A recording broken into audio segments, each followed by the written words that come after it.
Good morning and welcome to today's New Year Council meeting on finance. At this time, please silence all electronic devices. Thank you for your cooperation and we're ready to begin. Good morning and welcome to today's Finance Committee meeting. I'm Councilmember Justin Brannan. I'm the chair of the Finance Committee. Today, our committee will consider two items. A pre-considered intro sponsored by Speaker Adams and myself that would provide a property tax rebate to homeowners with incomes of $250,000 or less, and Intro 524 sponsored by Councilmember Carr, which would amend the Banking Commission provisions of the Administrative Code to provide that for real property with an assessed value of $250,000 or less that is subject to an executed installment agreement that is not default, the Banking Commission must recommend an interest rate for the non-payment of property taxes that is at least equal to the most recently determined federal short-term rate rather than the higher prime rate. In addition, it would eliminate the recommendation of late interest penalties for water charges, which are provided in state law. Before we continue, I want to read a statement from Speaker Adams on the pre-considered rebate legislation that we're sponsoring. Chair Brannan and members of the Finance Committee, I, Speaker Adams, am proud to sponsor this legislation with our Finance Chair to provide a $150 rebate to New York City homeowners whose homes are their principal residence and whose total income is $250,000 or less. This targeted relief is critical as we see real estate prices in this city rebound perhaps more quickly than our residents themselves are able to recover from the pandemic and the economic disruptions it has caused, including the rapidly increasing prices we are all facing. This legislation today was part of our budget deal and supported by a large amount of members across our broad ideological spectrum. It's an example of true bipartisanship, and I'd like to thank our budget negotiating team for their work on this, and that statement is from Speaker Adams. As the Speaker indicated, the cost of most necessities are climbing and residents are struggling to pay bills. The rebate gives property tax relief of up to $150 to homeowners making $250,000 or less. When combined with the state property tax rebate, it provides significant relief for many of at least $440 for all homeowners, condo, and co-op owners. Intro 524 is part of a continuing effort by the Council to help certain homeowners who may be struggling to pay their property taxes but are making a good faith effort to do so. It would provide that the Banking Commission recommend a lower delinquent property tax interest rate for those who have installment plans for paying tax arrears and are not in default of those plans. It would allow us to curtail the practice of piling more arrears on folks who are doing their best to get out from under debt. These two bills are important in our efforts to make life easier for everyday homeowners in these challenging times, and they recognize that our property tax system can overburden certain residents. We know that the city's property tax system is broken and unfair and badly in need of reform, but wholesale reform is a major undertaking and ultimately requires state action. In the meantime, the two bills the Council is hearing today are smaller but very, very real steps that we can take right now to provide relief and a bit of fairness to our working and middle-class homeowners in this city who struggle with our current property tax system as is. Before I give my colleague and co-sponsor of one of these bills, Councilmember Carr, the opportunity to speak, I just want to acknowledge that we've been joined today by committee members Moya, Powers, Lewis, Brooks Powers, Brewer, Farias, Hanks, and joining us remotely, Velasquez, Juan, and that's it, I think. Okay, and Hudson, I'm sorry. Councilmember Hudson's joined us. Okay, I want to now turn it over to my colleague, Councilman Carr, to speak on his Intro 524. Thank you, Chair Brannan. Good morning, colleagues. Speaking in support of the bill that I introduced with our chair, Introduction 524, which seeks to resolve a long-standing dilemma that this council institutionally has faced year after year around budget adoption time, which is when we set interest rates for non-payment of property taxes, which are designed to protect the city coffers from those who might try to take advantage of a low interest rate, but at the same time hurts those individuals who are genuinely struggling that Chair Brannon spoke about in his opening remarks. People who are perhaps down on their luck and cannot afford a property tax bill that used to be affordable to them, and many, many others who are paying a bill that seems to constantly increase thanks to a system which is, has been called labyrinthine and is difficult to understand at best. And as we move towards property tax reform, which is absolutely necessary, we need to make sure that those who are struggling to meet their bills are not having a harder time to do so because of an interest rate that this council is forced to set for non-payers. And I think that this bill is a blueprint for how we can do that and make sure that those who are trying to make good faith payments are able to do so without it being made harder thanks to an interest rate resolution that we set. And so many of us in this body have opposed the interest rate set for non-payment in the past because of this issue. Many of us forewent that traditional position because we knew that we had good faith partners in the chair of this committee, Councilmember Brannon, and the speaker, and very glad to know that we have the same from the administration and that we're finally going to tackle this longstanding issue by hearing this bill and hopefully passing it, and look forward to hearing from the administration. Thank you, Chair. Thank you, Councilmember. Okay, we will now turn it to our committee counsel to swear in for testimony.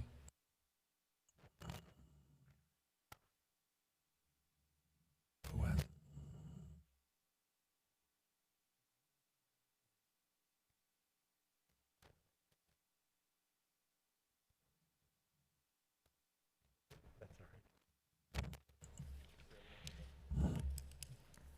Raise your right hands.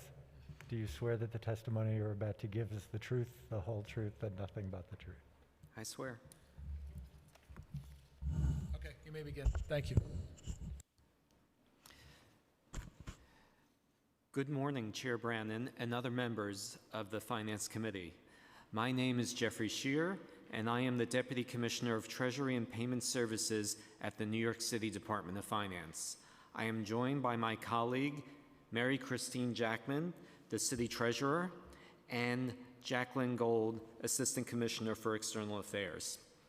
We are here today to testify on behalf of the administration on two pieces of legislation: the pre-considered property tax rebate bill, as well as Intro 524, which proposes to lower interest rates for owners of properties and payment plans with an assessed value under $250,000. We are here to offer our full support to the pre-considered homeowner tax rebate bill. Along with other city agencies, the Department of Finance has worked collaboratively with the City Council to design and implement the $90 million tax rebate program and is working on implementation of the rebate in anticipation of Council passage of the bill. The rebate, which will be in the amount of either $150 or the homeowner's annual real property tax liability, whichever is less, is being issued as recognition for the contributions homeowners have made and will continue to make to New York City's economy, including to our city's recovery from the COVID-19 pandemic. To be eligible for the rebate, a property must be the owner's primary residence, and the combined qualified gross income of all owners for whom such property serves as their primary residence must have been $250,000 or less in tax year 2020. FY23 recipients of a New York State Star exemption or credit for whom DOF can verify income eligibility will receive checks automatically without the need for any action by the property owner. We estimate that we will be issuing 375,000 of these checks later this month. The rebate bill also authorizes owners who are not STAR recipients but who meet the rebate eligibility criteria to apply to DOF for the rebate. Owners will have until November 15th to submit this information to DOF, and this information will be uploaded to DOF electronically. Intro 524. With respect to Intro 524, sponsored by Councilmember Carr, we strongly support the underlying rationale behind this bill, which is to assist struggling property owners of moderately valued properties who are doing the right thing by entering into payment plans with DOF for outstanding property tax liabilities. The bill does this by providing a lower rate of interest for unpaid real property taxes for such owners. However, we feel that the bill can be improved, and we look forward to having further discussions with the Council. DOF already offers several protections for owners of properties that have an assessed value of $250,000 or less.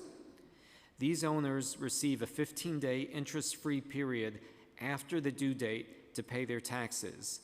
This helps owners who may have inadvertently waited too long to remit their payments or who need a few extra days to receive a paycheck or pension payment to come up with the full amount owed. These owners also are in the assessed value category that is charged the lowest rate of interest for late payments, just 4% in fiscal year 23, compared to owners of properties assessed between $250,000 and $450,000 who will be charged 7%, and owners of properties assessed over $450,000 who will be charged 13%.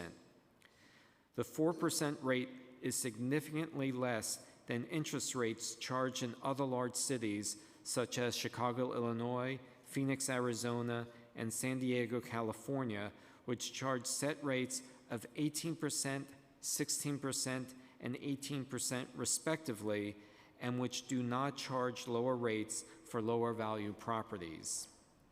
In fact, Washington, D.C. and Houston, Texas not only charge interest, but immediately add on penalty charges for overdue payments.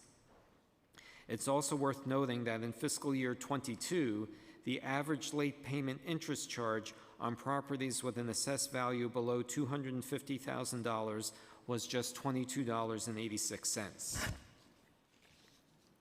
While DOF supports lowering interest rates on unpaid real property taxes for owners in active payment plans, we do note that currently any property owner is entitled to initiate a payment plan for delinquent charges regardless of the value of the property or the owner's income. The city charges interest on late payments to incentivize owners to make timely payments and to help the city compete with other liabilities of the owner that have late payment interest charges, such as loans and credit cards. It is important that a measure like this, therefore, be targeted towards owners who may need assistance and does not allow richer owners to effectively take out a low-interest loan by delaying payment of their property taxes. We therefore support having an income ceiling added to the bill so that owners in payment plans with incomes below the ceiling amount would qualify for the lower interest rate.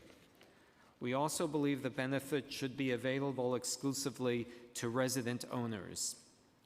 The owners of properties with an assessed value at or below $250,000 is a diverse population.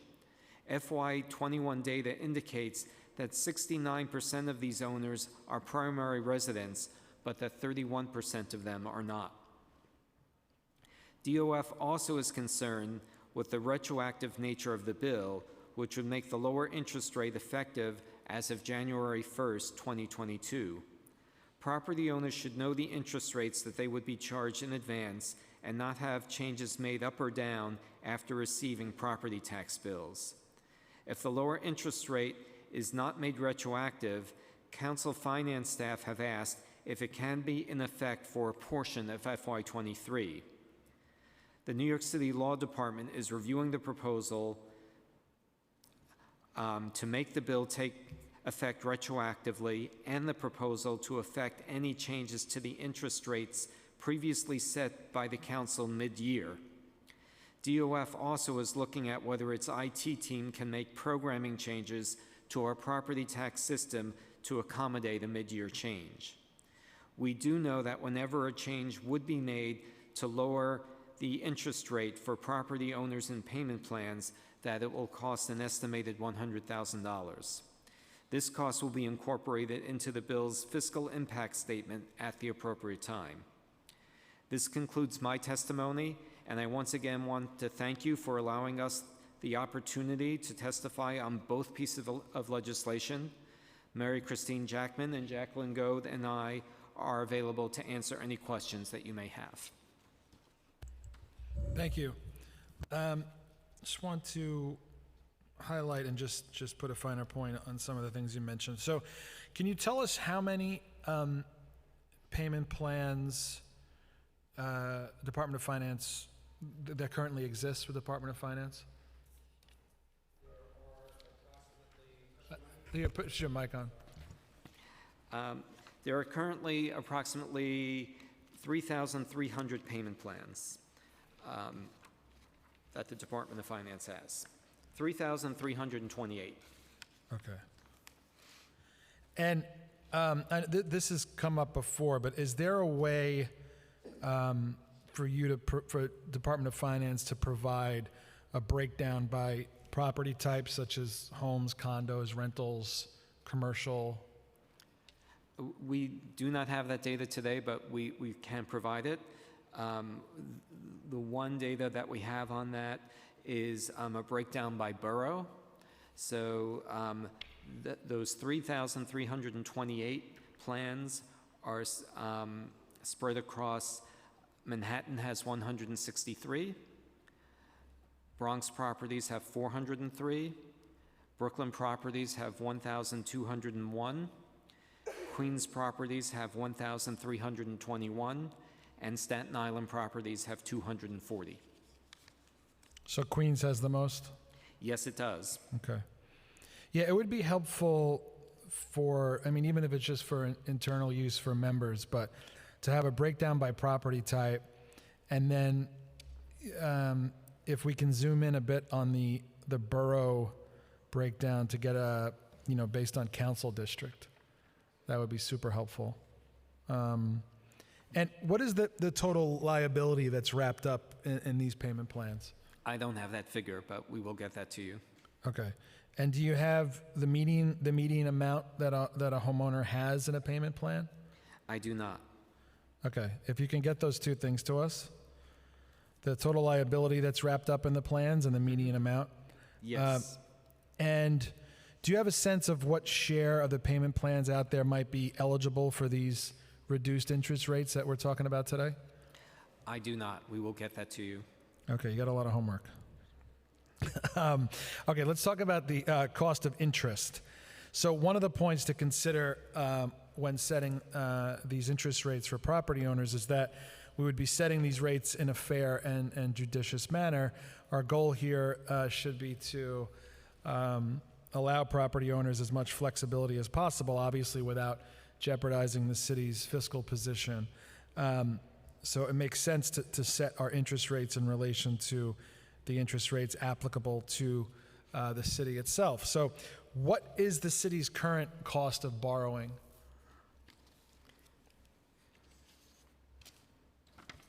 Right. 4.5 was the last GO. 4.5 was the last GO. So the last general obligation bond was 4.5% interest, and also the last transitional finance authority bond had an interest rate of 4.1%. And when was the last, when were the last? I'm sorry, I just wanted to add, so we're not sure that the cost for the city to borrow should be the same cost that's charged to homeowners who are late with their property taxes. The city is competing with other types of charges that homeowners may be paying, such as, say, credit card charges, and the choices that owners face is often directed by how much rates they may have to pay on late charges. So the city certainly does not want to be last with regard to those rates, and the charge we come up with does not necessarily have to be the same charge that the city, where we're competing with other large cities and states compared to the choices that consumers have to make when they are making payments. So do you think the interest rate should be lower for homeowners? We,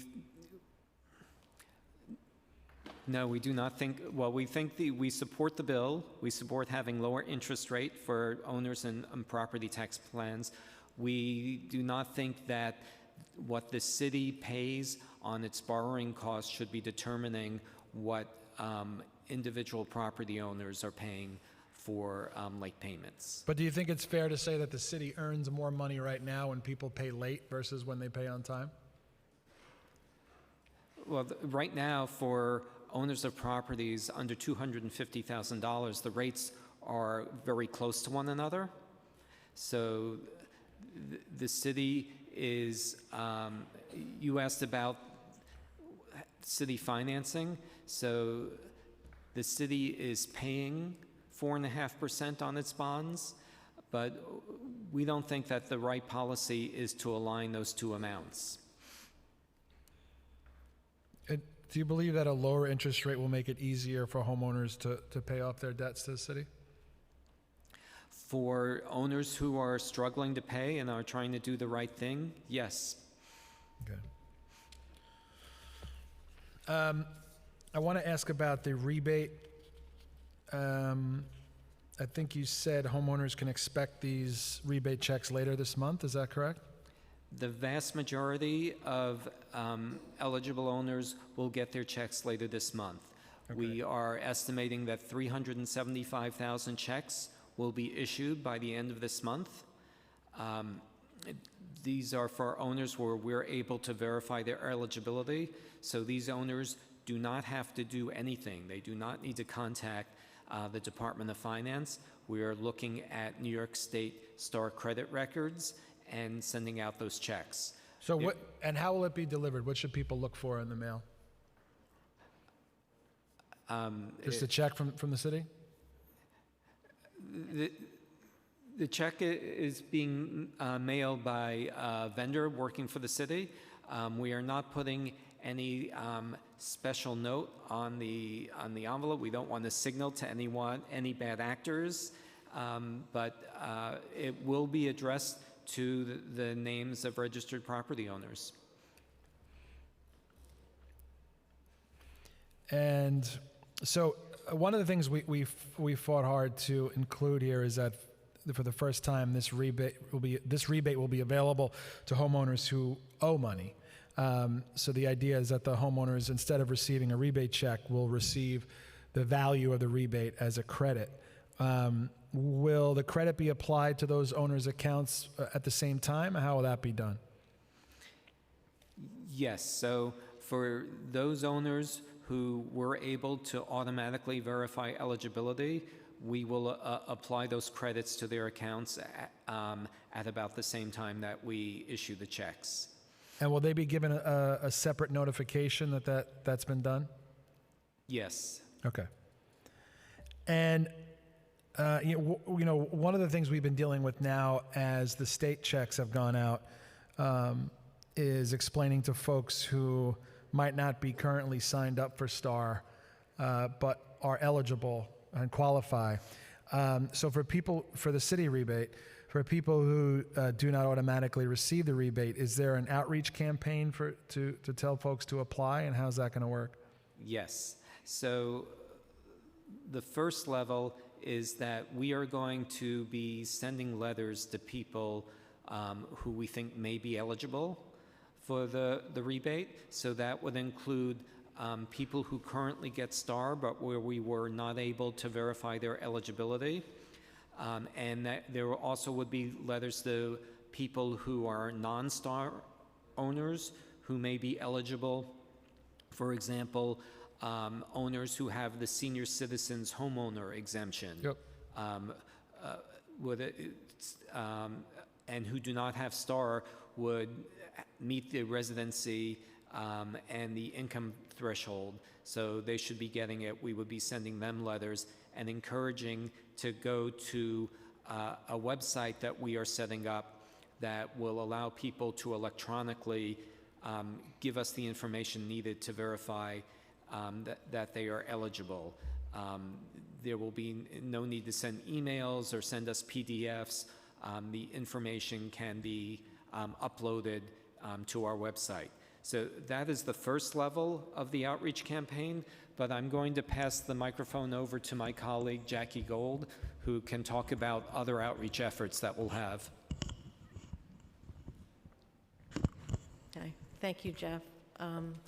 Good morning or good afternoon.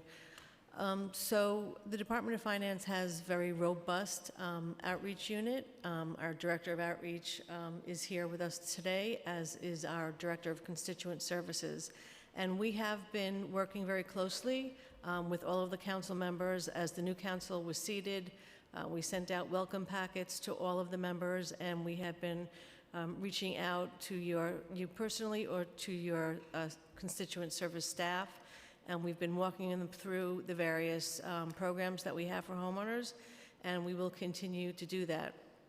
We will also be putting together a virtual webinar, which we will be advertising and looking for you to help us promote so that folks can tune in and learn about the rebate and see if they're eligible and how to apply.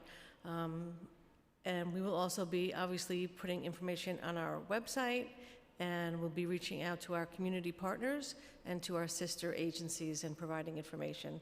So we will be doing everything that we can to get the word out, and we'll be working hand in hand with the administration at many different levels. That's helpful.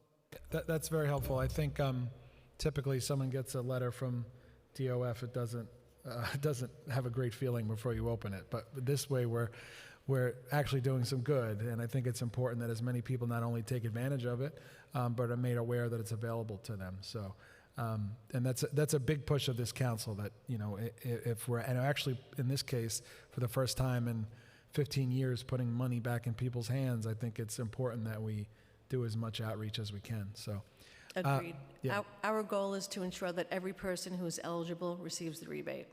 That's great. Okay, I'm now going to hand it over to some of my colleagues for questions. I appreciate your testimony. I'm going to hand it over now to one of our bill sponsors today, Councilmember Carr. Thank you, Chair Brannon. Thank you again for coming. I really appreciate the testimony, and that, wonderfully, we're in agreement in the principle of this bill, which is to help struggling property owners, and we just have to work to get the details right. And I appreciate that we'll have some good faith conversations moving forward on top of the ones you've already been having. Absolutely. So, I just wanted to talk a little bit about, when we're looking to make this effective. You said you didn't want it to be retroactive in your testimony. When do you think you could get the system online if we were to pass this?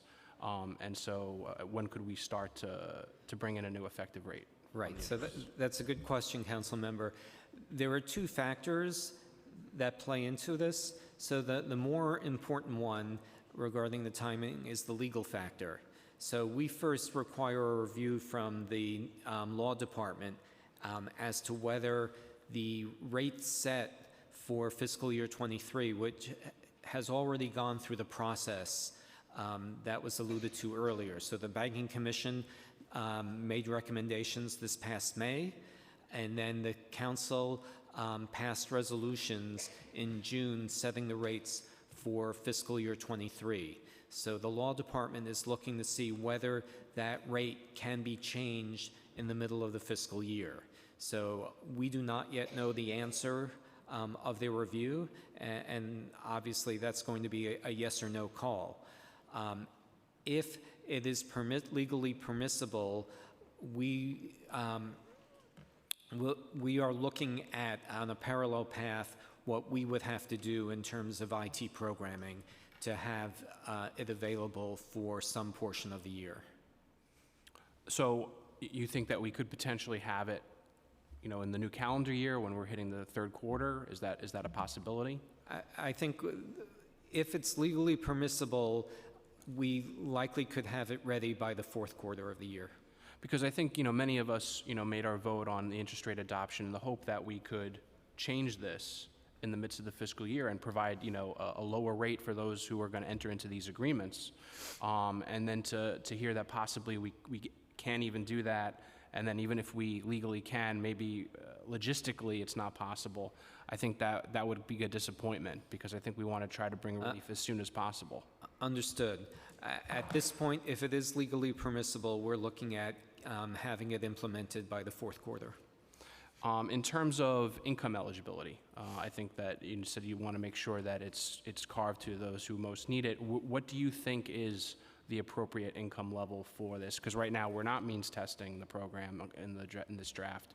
Where would you peg it? Right. So we certainly don't want to be negotiating numbers during the council meeting, hearing, and we do look forward to having that back and forth with the council. What I would say is, as a starting point, we have looked at our PTA program. So that program stands for Property Tax and Interest Deferral. These are payment plans for people who are facing a hardship. This was established working with the council a few years ago, I believe in 2017. And so there are 3 types of PTA payment plans for low-income seniors, for people in extenuating circumstances, and people wanting to have fixed term plans. And what these plans do is basically they limit the amount that somebody with lower income has to pay. For low-income seniors, that amount can be as low as 0.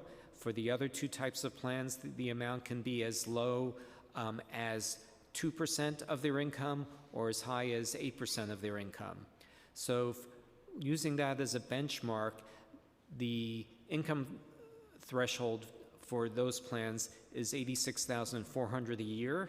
So we think that's a good starting point to have the discussion. But we look forward to having, so we are not saying that that is the number, but we think that's a good starting point, and we look forward to having discussions with the council on what a good threshold would be. Yeah, well, it sounds like we're going to have to, because when I hear those kinds of numbers, that just generally means not Staten Islanders, and that's the community I represent.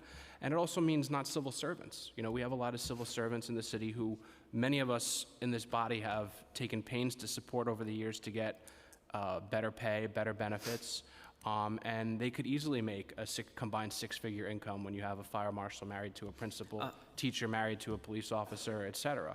Understood. And also, the income doesn't necessarily reflect past difficulties, right? We want to help people who maybe are doing okay now, but make it still easier for them to get out of the hole that they were in the past prior years.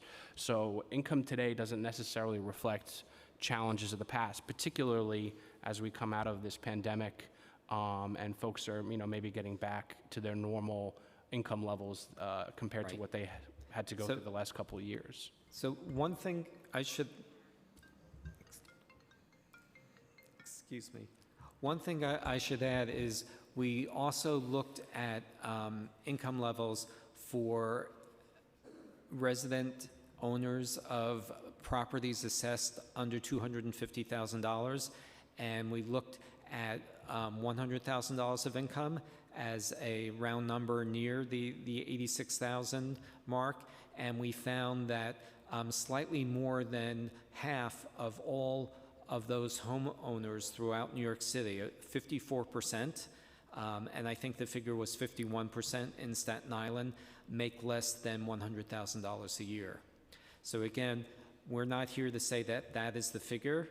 We're very much looking forward to having the discussions with the council and hopefully arriving at a consensus figure, but we did want to give that information. Okay.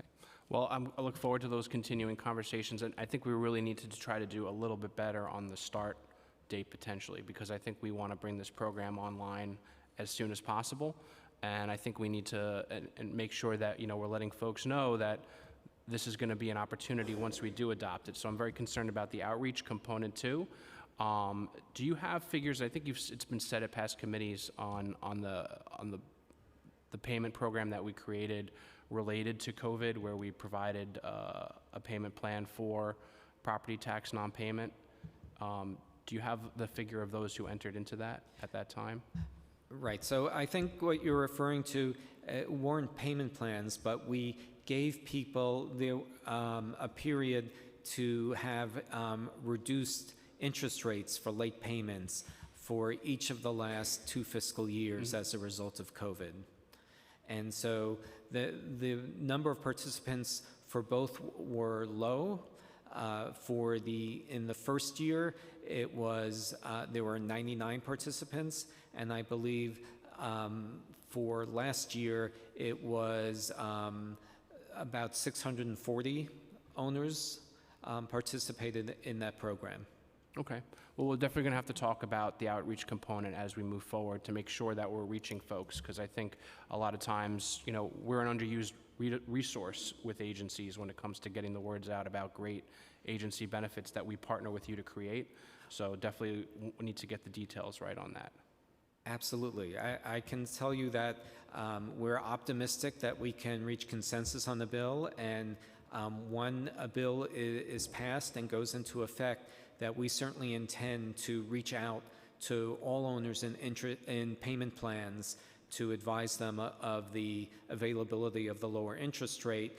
And I think just as we work to have outreach events with council members on a host of property tax issues, we would definitely add that to the agenda and do outreach sessions to talk about exemptions and talk about the availability of the lower interest rate as well. All right. Thank you for your testimony, Chair. I yield the balance of my time. Thank you, Councilman. Mr. Chair, I just wanted to take a second. I was reading over the testimony.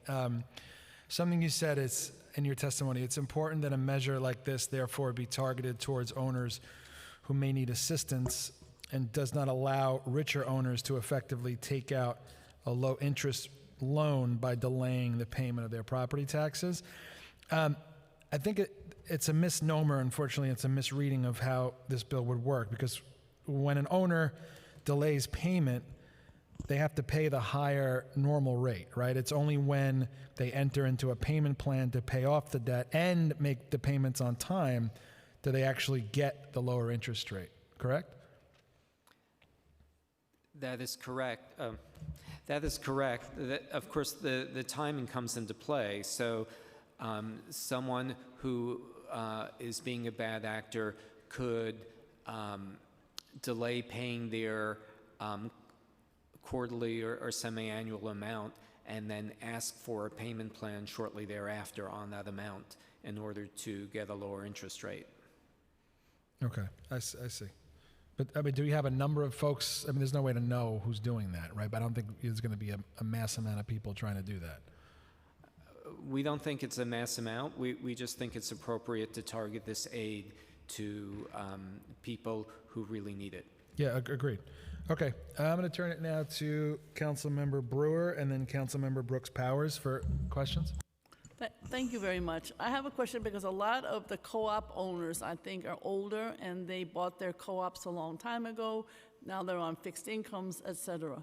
So while you're doing this outreach on STAR, are you also going to be working with, obviously you also handle the SHE and the SCREE. So will you also be working to see if people are eligible for any other benefits? In other words, to kind of see, or do you think that everybody who signed up for SHE has already done so? I'm just trying to find ways that every single human being can take advantage of these benefits. Yes, I'm going to turn that over to Jackie Gold. We have an ongoing outreach program to make sure that the exemption programs are as fully utilized as possible. I know, but so many people just don't sign up. Go ahead, Jackie. I know they just don't. I know because SCREE is an ongoing issue, and I'm sure SHE is too. But go ahead. So you're speaking of SHE and DHE, the homeowners program. So we have, year-round, we have homeowner informational sessions where we try to find people who are eligible for the benefits. We have, every year when we have the Notice of Property Value sessions in February, obviously exemptions and payment agreements and payment plans are a big part because that's when folks are really finding out what their taxes will be. Also, around lien sale time, one of the biggest things that we did was try to get people into the program because obviously that pulled them from the sale.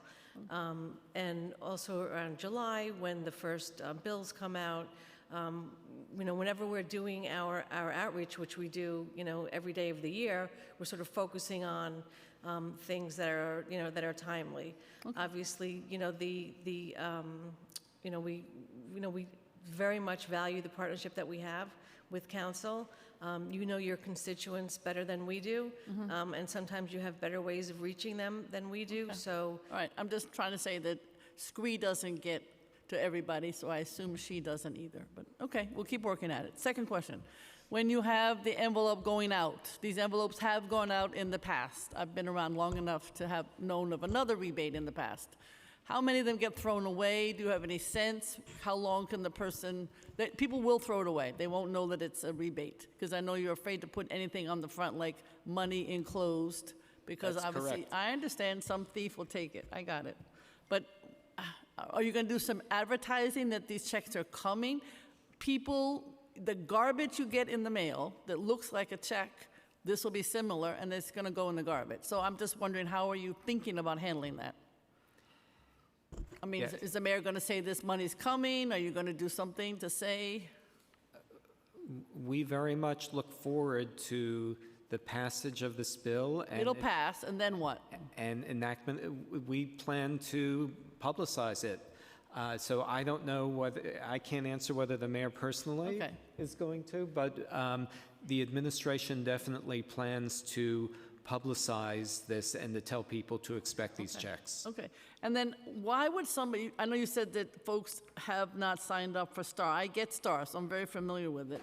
But what would it be in a situation where somebody would not have known about it? Is it like the SheScree problem where people just don't sign up for STAR?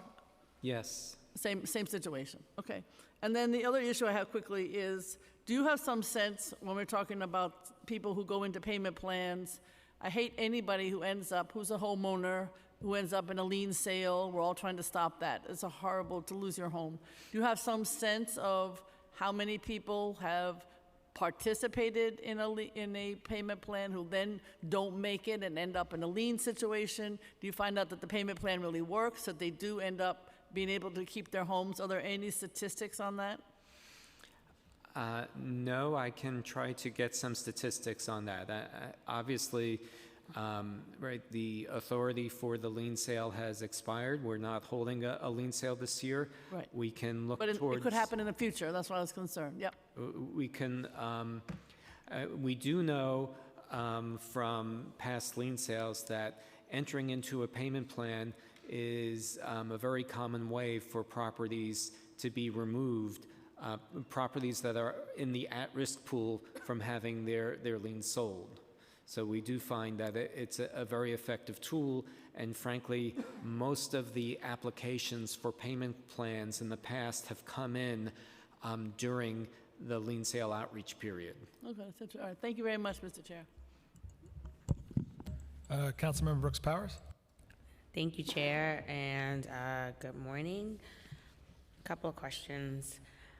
Intro 524 would require the Banking Commission to recommend a prime interest rate that would be at least equal to the most recently determined federal short-term rate. How does this rate compare to the rates the council most recently set? I'm going to have the treasurer answer that question. Good morning. Hi. Yes, that is one of the things that we absolutely consider for the Banking Commission when we are making recommendations for the rates. We look at prime rates, we look at other rates that are property-backed, like HELOC loans and mortgage rates, to see what the cost of money is when the loan is against property. So those are some of the rates that we look at. We look at the forward rate curves. We also check and see what the Federal Reserve is predicting for the future and all of those rates. And because my office, the Treasury, is involved in investing the money every day, we pretty much know where the interest rates are at the present moment. So how does that rate compare to the rate that the council set? Well, the prime rate was 4% at that point, and council chose 4%. Right. So I think the way it operates is that's currently, I believe, the language for our setting rates for properties with an AV under $250,000. And what the bill does is it sets up a process because, as the treasurer was saying, the Banking Commission this past year recommended a rate of 6% for those properties. And when the council chose to act, it adopted a resolution that set the rate at 4%. So what the bill does is it authorizes the Banking Commission to have a separate recommendation for interest rates for payment plans, and then that gives the council the authority, when it adopts the resolution, to adopt a different interest rate for those properties. So to be clear, the rate that was recommended initially was 6%, and the council set it at 4%. Correct. Right, and what this bill does is it divides that population into two pieces. So, for example, the Banking Commission could have recommended 6% for properties under 250,000, and say 5% for properties under 250 in the payment plan, and then the council could say, no, I want that to be 4% for properties and 3% for the properties in the payment plan. So it creates another tier for the council to act in adopting interest rate recommendations.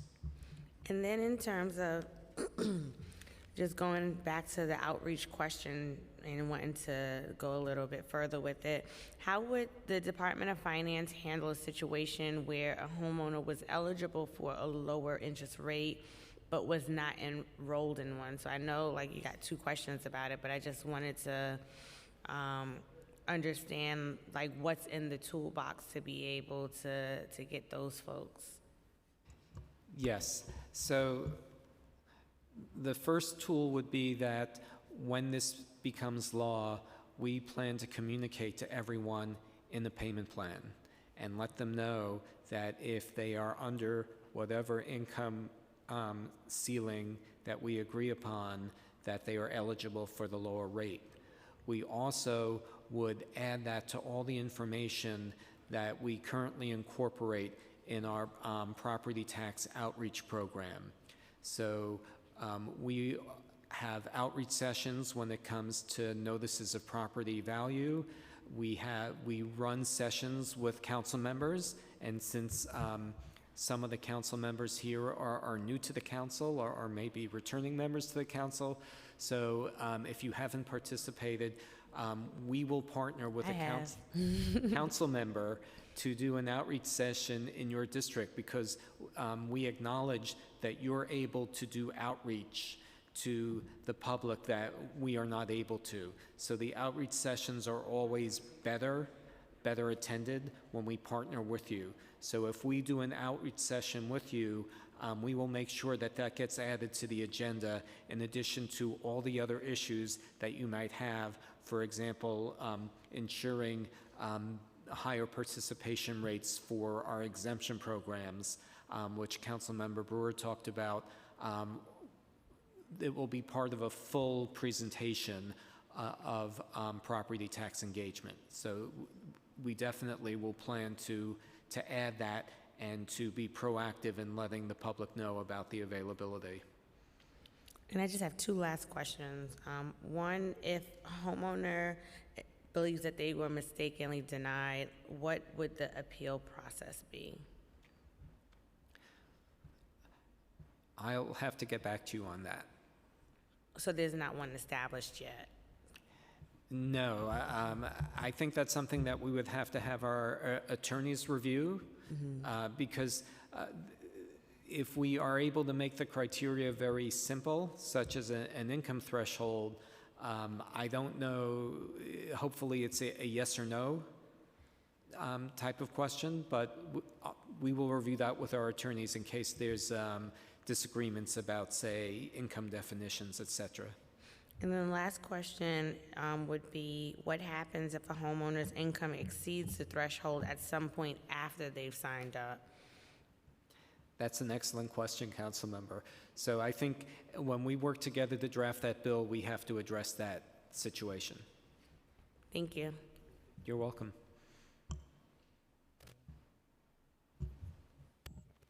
Councilman Fares. Hi, thank you. So I just have a couple of questions, and I'll try to be as brief as possible. In connection to what my colleague just asked around exceeding income or screening of income, do we know if there'll be an annual renewal or requirement for people to provide more information on what their incomes are? Are we asking for W-2s? Like, what is the process? Right. So at this time, we're not envisioning an annual re-enrollment. So we're thinking of this as a one-time entry. Even with setting a cap on income? Because that's what we're doing, right? We'll be setting a somewhat of a cap. A ceiling, yes. Yes. Yes. So you're right, a cap. At this time, we're not envisioning having a re-enrollment process. And we also are envisioning an enrollment process similar to the one that we're setting up for the rebate program. So for example, for the rebate program, we are asking people to provide their tax identification number and permission for us to check their income levels rather than having them submit all sorts of forms in order to qualify. So we're trying to streamline that process. Certainly for the rebate program we are, and we would like to apply similar process for this program. Okay, so in that essence, that will mean that you folks will come up with your annual or biannual process of checking folks, or, 2 times a year if you want, every 6 months if you want, and then people will be auto-enrolled out if they are beyond the cap or the ceiling? So we will get back to you, Councilman. Okay. Sorry, I'm just trying to better understand. They're excellent operational questions that we deal with all the time, so we appreciate it. So thank you, and we will get back to you. Awesome, thank you. And if the city wants to change income thresholds in the future, for example, to keep up with inflation, how hard will it be for the Department of Finance to update the system? It would not be hard for DOF to update the system. Okay, great. And then, so recently, and I know other applications have come into play or in line of questioning like SCREE and DREE, the council had worked with getting a list of our SCREE applicants that needed renewals, so we can help proactively with the outreach. Would you folks be interested in, if there are a grouping of folks that are going to receive the rebates in the mail, and we definitely don't want to put on an envelope, there's money in here, please open this. Would you be interested in working with individual council members of a list of people that will be receiving, so we can help with additional outreach and support and making sure that they are paying or being mindful of mail and are cognizant that they should be opening and not shredding it? We will have to get back to you on that. Okay. And I think that's all I have. Thank you so much. Okay. We look forward to working with you on these initiatives to get as many folks to take advantage of it as possible, folks who are in need of these initiatives. So, and we appreciate your willingness to partner with us, and that, council members know their districts better than anybody. So I think we always know the best way to get the word out.